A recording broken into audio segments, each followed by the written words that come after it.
Our Father, which art in heaven, hallowed be thy name. Thy kingdom come, thy will be done in earth as it is in heaven. Give us this day our daily bread, and forgive us our trespasses, as we forgive them that trespass against us. And lead us not into temptation, but deliver us from evil. For thine is the kingdom, the power, and the glory, forever and ever. Amen. Hail Mary, full of grace, the Lord is You are listening to a man driven to the brink, filled with sorrow and guilt, pleading for forgiveness, in the middle of a large-scale mental breakdown, pulling a very literal Hail Mary to save himself, over a video with 130 views, 25 comments, half of which are his, based on evidence surfaced 2 years ago in a video with 4 times the views. This makes no fucking sense. Questions still remain. How much of NeverAngel's current crying and seething is even real, and how much is an act? Why does he have a fursona, despite apparently being anti-furry? And who the fuck is Cholokbada? So here's how I'll cover the events of the last few days. First, his full response to my video, and my reaction to that response. Second, the loose ends of the NeverAngel situation. Third, a change of heart against Robin. And last, a bit of accountability on my part, addressing some problems with my first video.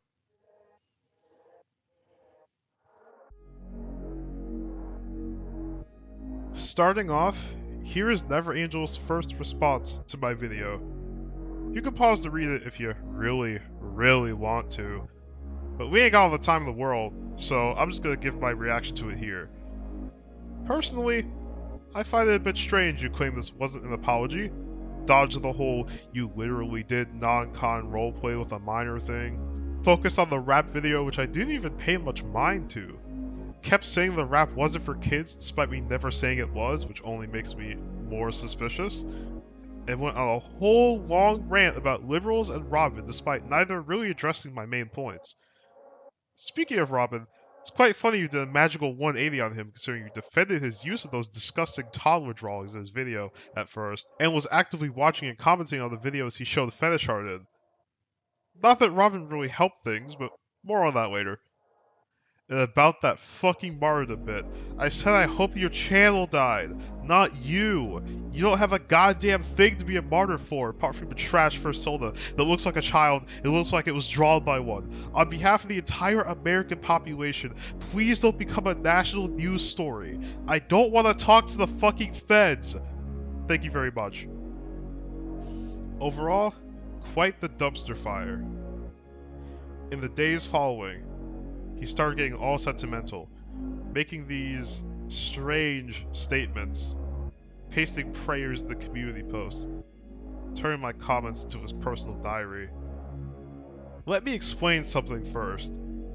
Due to a large number of experiences, both personal and otherwise, I've learned to immediately write off any statements like this made in public as emotional manipulation and nothing more. This was the right call here for one reason, and one reason only. Where was all this when the first video came out? The begging for forgiveness, the plans to leave YouTube, all the crying, all the seething, all the screaming. Where was it when you first heard that teenage girl on Discord that day? Why now, 2 years later, after you were already exposed for all of this? This fucker has no remorse. He just wants us to all go away. He wants to manipulate us all into staying quiet. I've seen it before, and I'll see it again. My video isn't going down, period. I know he said he wanted it to stay up, but that's part of his plan. Notice all the comments he gets. Full of unabashed support and care. He declines to tell anyone any context of why he's in this situation. Yet he still begs for forgiveness, hugs, and head pats from people who have no choice but to accept it because they don't know what the fuck is going on. It's truly unbelievable just how well it's working too. I mean, for fuck's sake, he got Ethan to take down his video just because he felt bad. This is how these predators operate. They manipulate. They take what they want. And when confronted, they start crying, begging for you not to say anything. Well, I'm not shutting my fucking mouth, you dumb furry bitch. Okay, I got a little bit mad there. Let's move on. Next up, some loose ends. First of all, who the hell is Cholok Bada? Well, I asked NeverAngel himself, and he led me to this channel named Specimen 9. It's a large pile of some girl's actual schizophrenia, some weird childlike OCs, and years-old accusations of predatory behavior, apparently. This channel appears to be run by two sisters, with one being older than NeverAngel, and the other's age being unknown to me. I spent a full 2 hours of my life digging through this channel, and didn't find shit. We ain't found shit!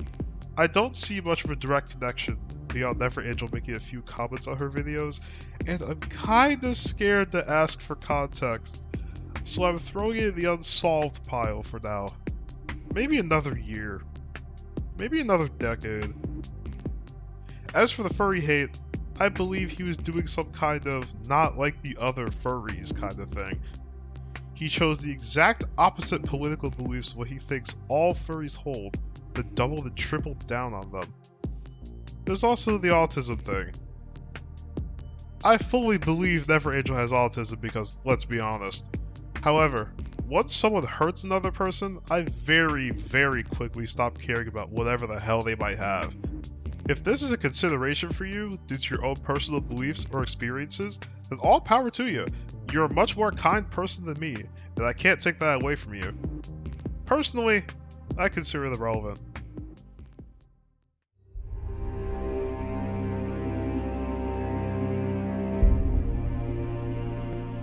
As NeverAngel's meltdowns began, Robin attempted to play therapist.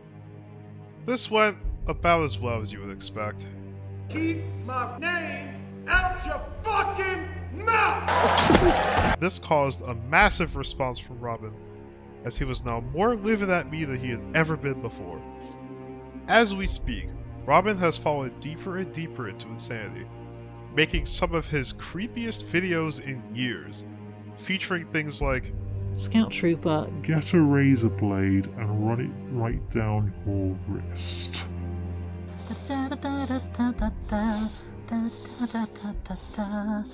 A B B K C. Can the Scout Trooper put his hands up? There you are, Mr. Scout Trooper. Robin's gotten so erratic, in fact, that this very section has been changed 3 times already, at first being a separate video. And I still consider this a developing situation. This whole section could become outdated minutes after I post this video, or maybe even minutes before. I dare say that Robin's treating me like one of the women he's obsessed with. That's a scary thought. I couldn't have predicted any of this. Historically, Robin didn't even see his own parents as people, much less anyone on the internet. Yet he's reacting to NeverAngel's actions as if they broke up. He's even calling him his ex! As I gave more and more onlookers links to some of his worst videos, something strange began happening. They got deleted. Robin is watching this channel like a hawk, deleting evidence of his degeneracy in order to paint me as a liar. In his head, anyways. The videos about King Getaway ASMR reuploads, in which he defended pedos, his threats against a predator catcher, as well as his 2-part series on ASMR VAs were all gone, reduced to ashes. There were some videos I left untouched, either because I didn't want to link porn, or because I wanted to prevent some people from being harassed further. These actions may have future repercussions, which I won't get into here. I hope I'm wrong, but if I'm right, let this be my apology in advance, as well as others I don't even know can be affected by future events. While I'm apologizing, we might as well go to the final section. Accountability is an important trait to have, and if I must impose it on others, it's fitting I impose it on myself too. My biggest issue in hindsight? Execution. When I saw what I saw that morning, I immediately jumped on it and effectively shot my video from the hip. The result turned out much like Birdman's videos of him reading nasty DMs on stream and laughing at how pathetic the sender is. No! No! Looking back, I wonder if this situation required a much more serious take, a much more serious tone, and much more research. For example, I only knew NeverAngel's victim was a minor, but not exactly how young she was. Turns out she was 15 at the time. Kind of an important thing to miss. Also, while I never directly referred to her, or looked any further into the victim for obvious reasons, I'm wondering if I should have censored her name entirely. I think the reason I originally didn't was because it was already out there. It was in the original video I used as a source. But bigger channels tend to do these things regardless. This isn't something I can easily reverse, so I guess we'll have to live with it. Unless, of course, the victim reaches out, in which case that video will get a re-upload. My second biggest issue? Focus. My original recording was 43 minutes long. I cut a few minutes of me watching random memes making fun of NeverAngel just because I thought they were unnecessary. Looking back, I should have applied this treatment to the entire last half of the video. Do we need to put "he was mean to someone" right next to "he had roleplay chats with people on Discord"? I said, minutes before putting a bad rap video and edgy parody next to him grooming a child. This seems to have helped NeverAngel start digging himself out of the situation, as he was able to spend several paragraphs of his not an apology, focusing on 3.5 minutes of my 13-minute video. In addition, 57 seconds of that section, the Robin connection, have resulted in all manner of strange consequences as Robin lashes out at the world with a ferocity not seen since 2021. 57 seconds may have just lit this oil spill of a person on fire, and only time will tell if that fire can be extinguished before more people are hurt.